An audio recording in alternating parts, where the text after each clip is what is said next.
and welcome back to the Balanced and Built podcast. My name is Morgan. My name is Shay. And today we are talking all about things we wish we knew when we started our health and wellness journeys. If we were just as smart as we were today than we were back then, man, we'd be like 5 years ahead. I know. I always think about that, but I'm like, I had to go through it. That was my path. You literally, like, I feel like everyone goes through it and they look Yeah. back and they go like, what was I doing? In all areas of life, too, not my just health and wellness. But yeah. I feel like this is a good topic to talk about right now because New Year, people have health goals. So hopefully these things will be helpful for you guys if you're starting a wellness journey or if you're already on one. So, yeah let's get into it. Let's do it. You go first. Tell us what Okay. your first one is. Okay. So I feel like everyone says this, but it's literally so true. Healing is non-linear. It's never going to be like this, up and up and up, gains.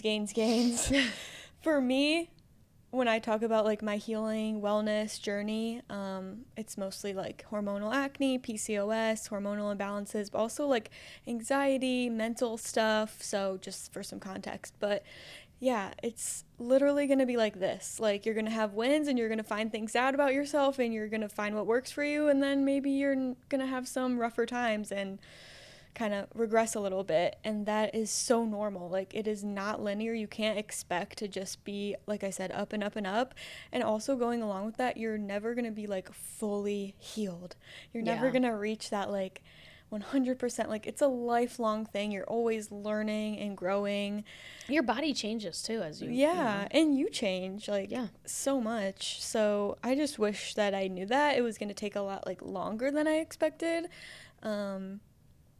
because I'm like a really impatient person and I just feel like I want to get there, but it's like the journey is so the healing important. part. Yes, yeah, exactly. and it's all a part of it, right? Yes. Like I mean, I've talked about some of my mental health challenges with like eating disorder and stuff like that, and like there's days that I'm like, shoot, like I'm way better than I was, and then there's some days that I'm like, dang, am I going backwards? But then I'm like, wait, no, I'm not. Like even when you guys like take those dips, like for the first dip you have is like first you start here, right? Then you go up, and then like the first time you go down it's bad, right? And then you go back up. And then the next time you go down, maybe it's only 50% down. Yeah, it that's goes true. bad, but it's not in the zero. Yeah. So, yeah, I know I like that tip because I think sometimes we get so hard on ourselves for like, oh, like I've been doing so good and then this happened. Yeah. I've been doing so good and then this happened. It's like, Right. it's supposed to happen. Those things are supposed to happen. It's just like you can't control what happens, but you can control how you react to it. Yeah, and like the failures do teach you a lot. And you learn the most when you lose. exactly, and force you to pivot and try new things and all that. So I love that. I wish I knew that. Yeah, I do too. That's a good one. All right, what's your first one? My first one is you can't live in a calorie deficit forever. Okay. That you guys, before I learned how to really eat and what food was and how food was energy and all this stuff, I just thought less and less and less and less and less and less, and that's what's going to make me skinnier. That's what's going to make me happier. That's what's going to make me whatever. And it's so untrue. It's so untrue, and I wish I started fueling my body earlier. I wish I understood what food does for my body sooner. And so many people live in a deficit just constantly, all day, every day. Yeah. They don't realize the way that they're feeling is because they have no food and because they're not feeling their bodies right, because the doctors just tell them, oh, you're not getting enough sleep, or, oh, you need B12 shots, or, oh, you need more vitamins. No, you probably just need more food. Yeah. And so, yeah, I definitely went through some phases that were definitely mentally tough where I just thought restrict, and eat less, and I'll get where I'm going, and it's just not the case. I'm eating more now than I have ever, and I've never been more happy with the way that I've looked. So it's like, we love that. Yeah, that's great. I wish every woman in the world could hear that because it's so pushed to just eat less, be smaller, shrink, and it's so untrue. It's so untrue, and it's like, why does it have to be a trend? I know. Like, why does it have to be like, oh, everyone needs a BBL? So, like, everyone spends their whole life savings on doing a BBL, and then all of a sudden everyone's on Ozempic, and we're like... I know. That is, like, even Christmas trees are, like, on Ozempic. Have you seen some of these trees lately? I'm like... I did see that. My gosh, our ground doesn't even have the nutrients to feed the trees. Like, man, we are a failing society. Yeah, well, that's a whole nother story. A whole nother episode. That's a whole other podcast. That's not Balanced and Built. That's like The world's coming to an end. How do we fix it? That's so true. Oh my gosh. All right, what's your next one? What do you got? Okay, next. I wish I knew that one size fits all plans do not exist. They don't work diet wise, but also just like any kind of health protocol. Just because, you know, your favorite influencer or your friend or your trainer, just because something worked for them does not mean it's going to work for you. Because everyone is so bio-individual, you truly have to be willing to do the work, test different things, trial and error, and find what makes your body feel its best. Like your genetics, your hormones, your stress levels, all those things are impacting it. So it's literally impossible for me to just copy and paste what my friend or my neighbor is doing. So yeah, that's just another one that I wish that I knew, because I just got so caught up in doing what the next person was doing on Instagram. Honestly, so solid, because it's like, if, let's say, for example, I was like under eating or whatever, let's say I was eating 1,000 calories a day, but like you were eating 2,000 calories or 3,000 calories a day, and I'm like, man, I want to look like Morgan, which I do. But I was like, you're like, oh, I eat 3,000 calories a day. I'm like, oh, sweet, I'll just start doing that. Yeah. If I went from 1,000 to 3,000. Oh my gosh. You know that girl on, what's that? Charlie and the Chocolate Factory? The blueberry? The one, the blueberries? That's what would happen to me. I was just gonna say, you would have so much like stomach pain. Oh my gosh, I'd be in so much pain. Like, and that just goes to show you it's not a one size fits all. Or like, you know, it's really not. Like, I know, like one of my teammates, she was actually just texting us today. She is eating like double my calorie intake, which is crazy because I'm eating a good amount of food, at least for me. And she's having 2 free meals a week, and she's not even at the peak of like her off season yet. Oh my gosh, wow. But like, she's just an ectomorph, and she just is like crazy metabolism, crazy, just like, but like what a plan that would work for me would starve her. Yeah. And a plan vice versa, I would like die. Yeah. And like that for sure, but also like for me with acne, like there's always people saying it's your gut, it's your hormones, it's your stress, it's dairy, it's makeup, it's this skincare, like. And then I would always see that and be like, oh, this is it for me. Like, this is going to be the magic pill. But it's like, no, this is leading into my next one, but you need all of those things in balance. And just because that girl had acne because her gut was in shambles doesn't mean that's why I have acne. Well, and that's what social media makes it seem like. They're like, oh, I healed my gut and all of a sudden my acne was gone. And so then you think, oh man, that's why I have acne. So then you try to do what they did, and then you get frustrated because that's not the case. Right. I can't tell you how many times I've done that. It's a different root cause for everyone. So that's just, I love that, because I can't tell you how many times I've done that. So Same. Many. Same. So many.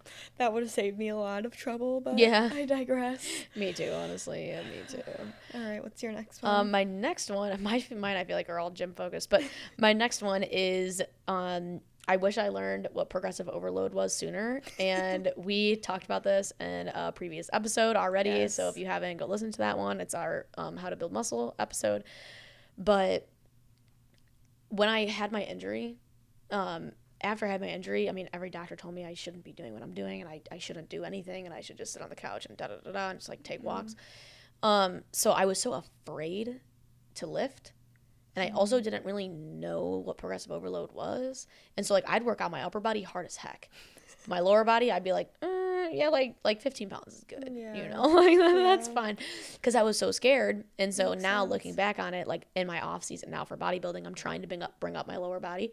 And if I just knew now what I knew back then about that I'd be able to do it, that I could do it, about progressive overload, about pushing myself, that I can push myself, that I don't need to be afraid of the weights, I don't need to be afraid to fail.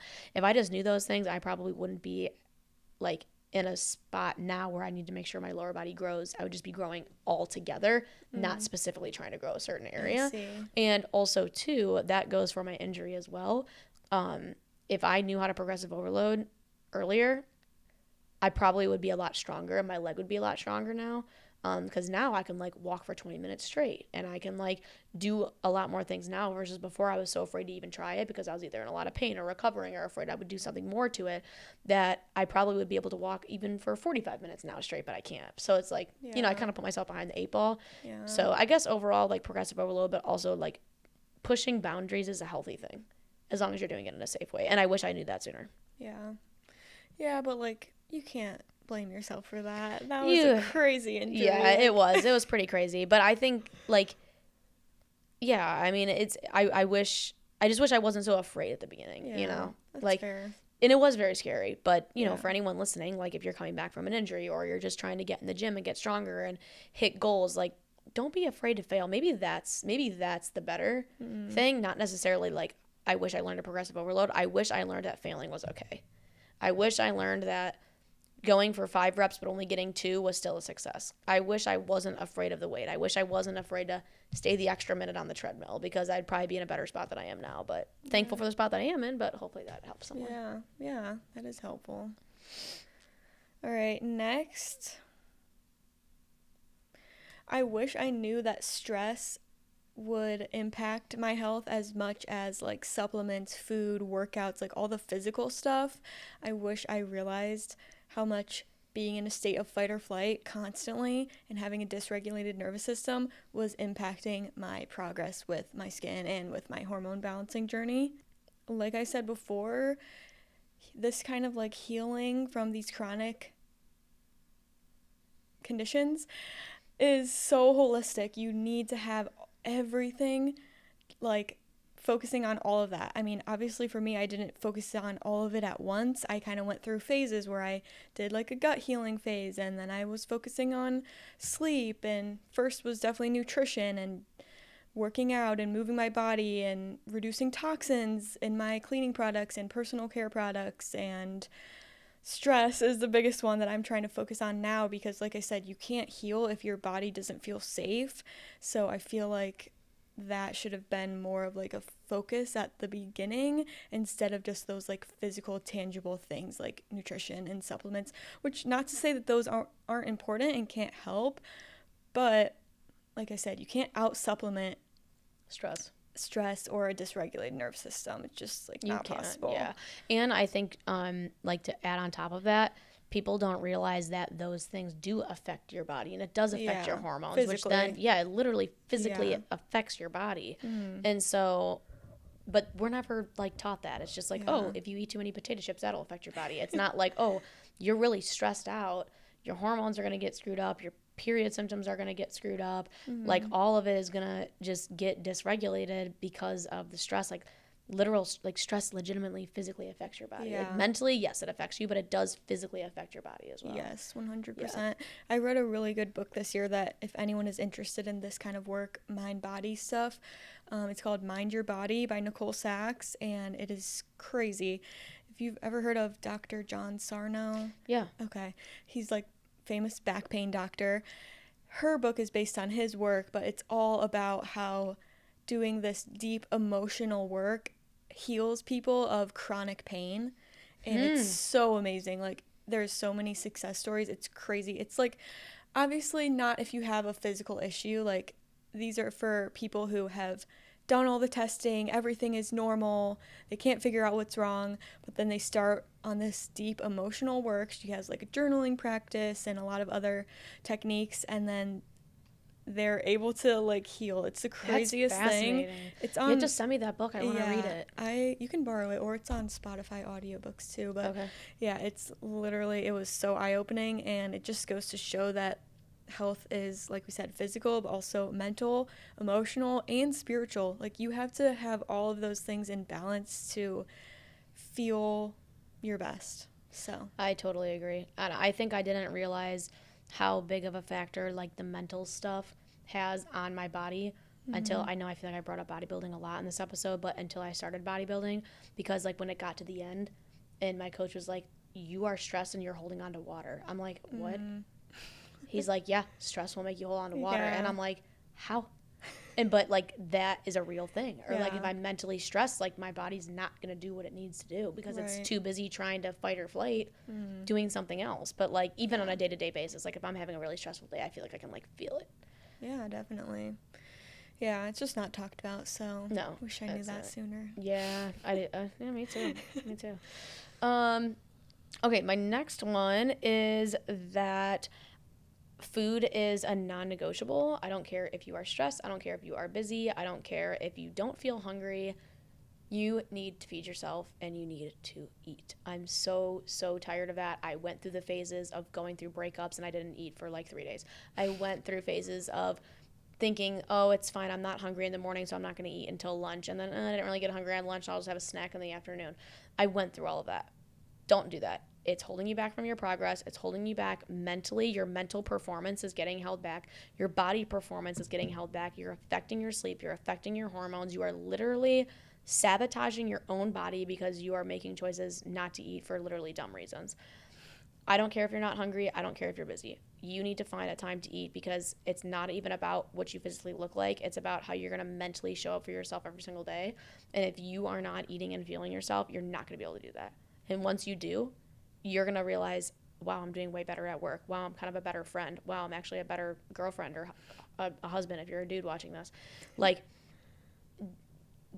food is just not negotiable. I don't care how sad or depressed or anything that you are. You need to eat. Your body does more than just make you feel full or hungry because of food. It literally runs your entire system. Yeah, there's so much going on behind the scenes that we don't realize that we need fuel for. Yeah, so. Like food is legitimately fuel. Yeah. Like gas in a car, food is to our body. Yeah. Okay, next, I wish that I knew that all of these symptoms that I was having were signals that my body was trying to communicate with me. I have a friend who used to be my coworker that would always say, you need to learn to speak the language that your body is trying to communicate with you. And when she first told me that, I was like, whatever, like, I just want to get this acne off my face, like, stop. Give me some Accutane, I'm done with this. Yeah, but now I'm like, oh my gosh, that is literally so true. Like, it is, your body's not giving you acne because it hates you or because it's fighting against you. Like, it's trying to tell you that there's something off, there's an imbalance, there's an overgrowth of yeast or whatever your acne cause is. Like, these are little messengers trying to say, like, hey, something's wrong. And it doesn't just have to be acne. It can be bloating, digestive pain, even, like, mental health, anxiety, depression. Like, I just saw a really good post the other day. I'm probably not going to be able to find it, but, like, anxiety, for example. That is your body telling you, hey, my nervous system doesn't feel safe. We need to figure out why. Is it from a toxic relationship, toxic work environment? Is it because we're stressed about finances? Like, there is something going on, and your body is literally just trying to get you to listen. And the more you ignore those signals, like, the louder they're going to get. They're going to pop up. Yeah, so it's crazy, but it's so true. Yeah, I like that one. Yeah. Yeah, that's a good one. That's a really good one. Yeah. I would say my next one,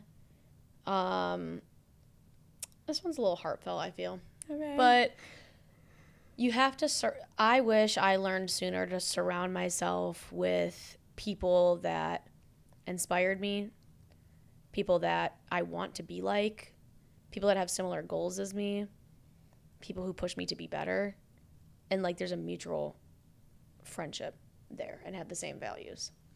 I wish I learned that sooner. I can't tell you how many friends I've had that, like, you know, I'm into the health and fitness stuff now, and I'm this and that, and, like, they're not. They're really negative, and they don't care about that stuff. And then, like, all they do is, like, tear me down. Or, like, you're in a friendship, like, forget health and fitness. Like, let's say you're in a friendship, like, you view friendship this way and someone else views friendship this way. That doesn't mean that person's not a good person. It just means you don't view friendship the same. Just like if you and your partner had different love languages, you view love different.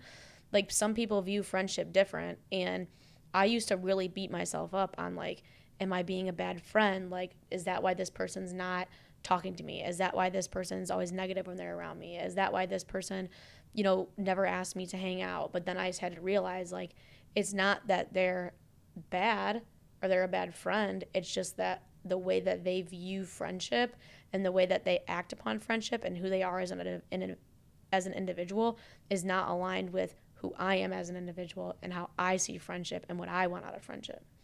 And I shed some friends from that.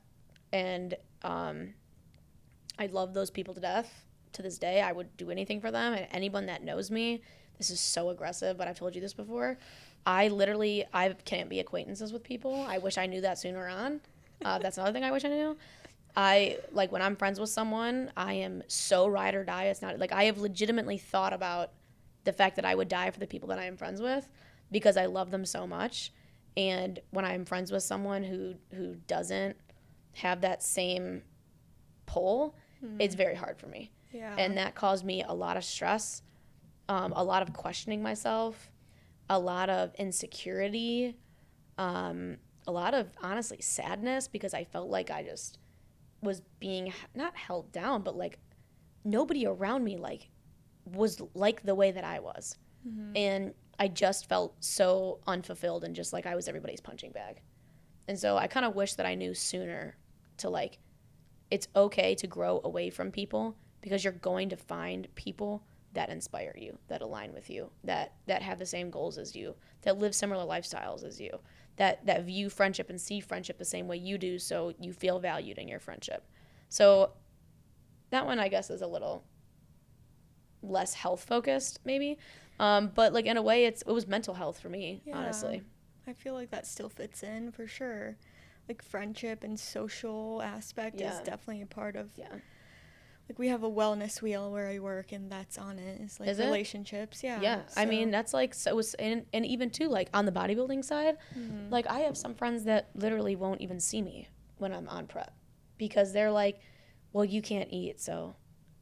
And I'm like, so you can't go get coffee with me, or like come over, or I'll come to your house, or I can't just like bring my meal and we can go, you know, like, because they don't know the life, they don't get the life, they don't care to get the life, they just want to go do their thing, and that's fine. I don't judge anybody for anything, but like, I will say, like, you know, we've been friends since we've been freaking born, you know, literally. Morgan was there when I was born, and we used to tell everyone that we were twins.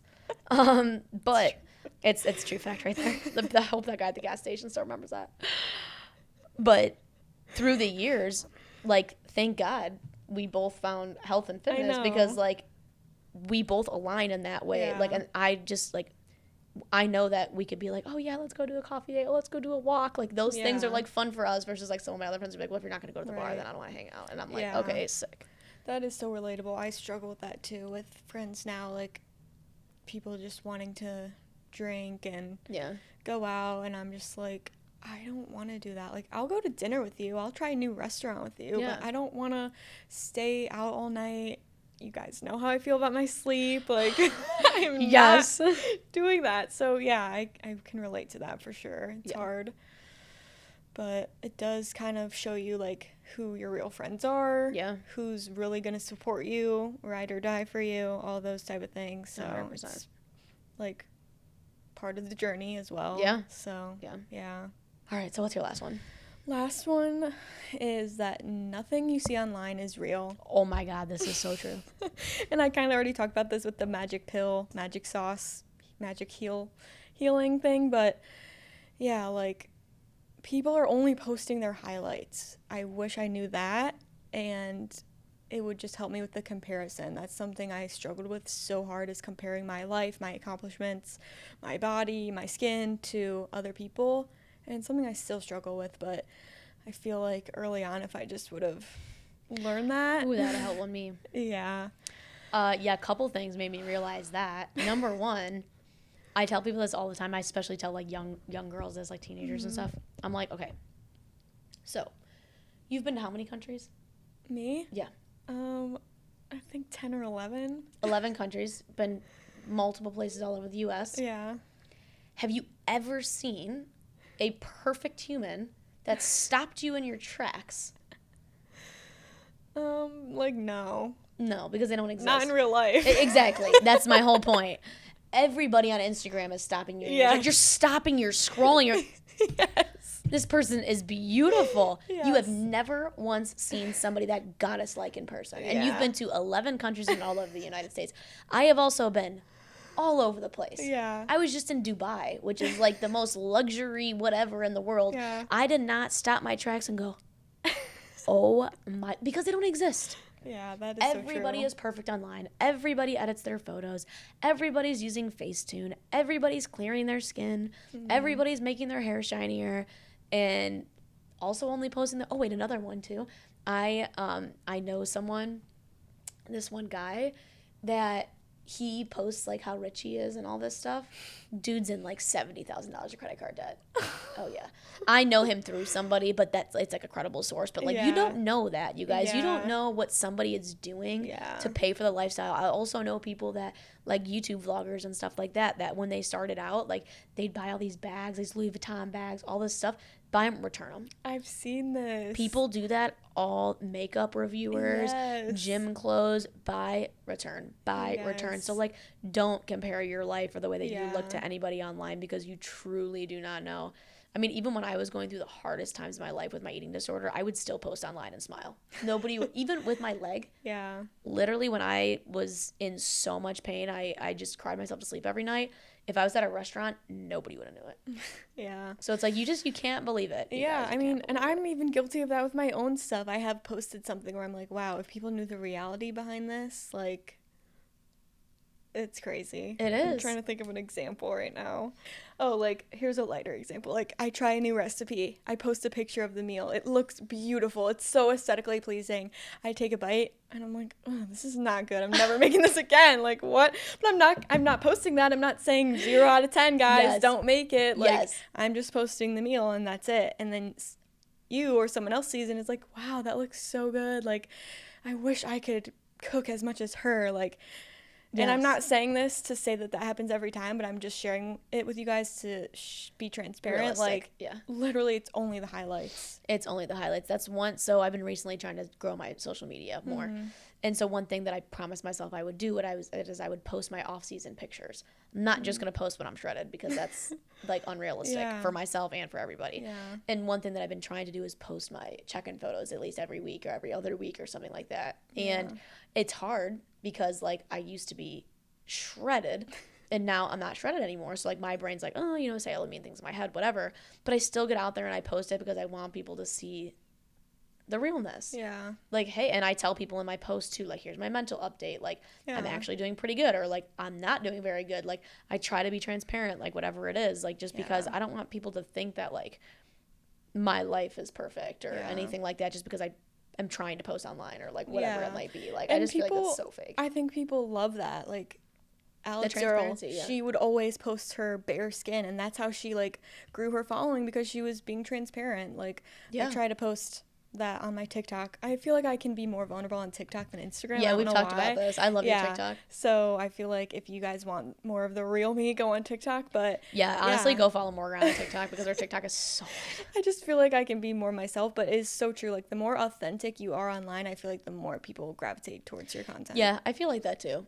I'm kind of learning that a little bit. And I'm seeing a lot of people online talking about how they're over the influencer. They're sick of seeing, like, luxury hauls and decorate my house for Christmas, Ralph Lauren Christmas, Home Goods Christmas, like, all this crap. Nobody's affording that. Literally. Listen, people, stuff is way too expensive. So I feel like people are getting, like, tired of seeing that, and now they're gravitating more towards, like, creators that are teaching them something or, or more relatable, like...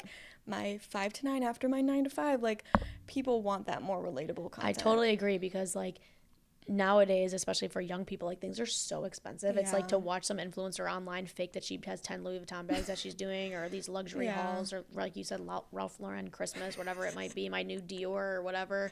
I'm not saying those items are bad, they're not. I mean, whatever. But like, I think so many people are like, they've realized that, like, I'm not gonna watch this. Like, this is not where I'm at in my life, and I don't want to be made to feel bad that I'm not there in my life.